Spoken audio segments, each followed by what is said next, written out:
ഞങ്ങളുടെ ഡസ്റ്റർ അങ്ങനെ കണ്ണൂരിൽ നിന്ന് ഇന്ന് രാജസ്ഥാനിലെ മരുഭൂമി വരെ എത്തി. ഇന്ന് നമ്മൾ യാത്ര തുടങ്ങിയിട്ട് ഇത് 12ാമത്തെ ദിവസമാണ്. ഇടയ്ക്ക് ഒട്ടകത്തെ കണ്ടപ്പോൾ വണ്ടി നിർത്തി കുറച്ച് ഫോട്ടോസൊക്കെ എടുത്തു. ഇനി നമ്മൾ അമൃത്സറിലേക്കാണ് പോകുന്നത്.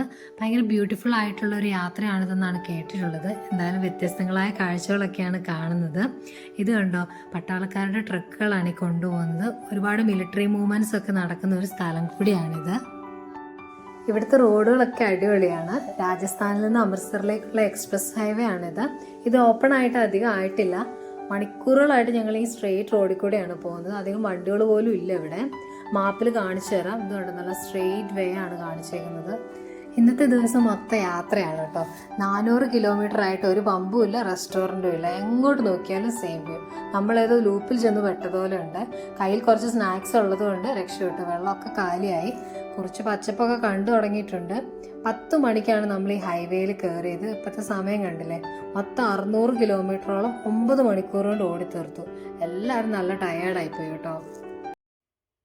ഈ യാത്രയുടെ ക്ഷീണമൊക്കെ തീർക്കാൻ ഞങ്ങൾ നേരെ KFCയിലേക്കാണ് പോയത്.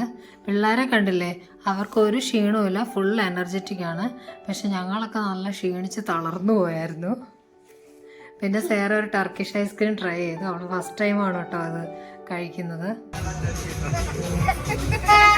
അവസാനം കിട്ടി സേറ. എന്റെ ടീഷർട്ടും ഐസ്ക്രീമും സെയിം.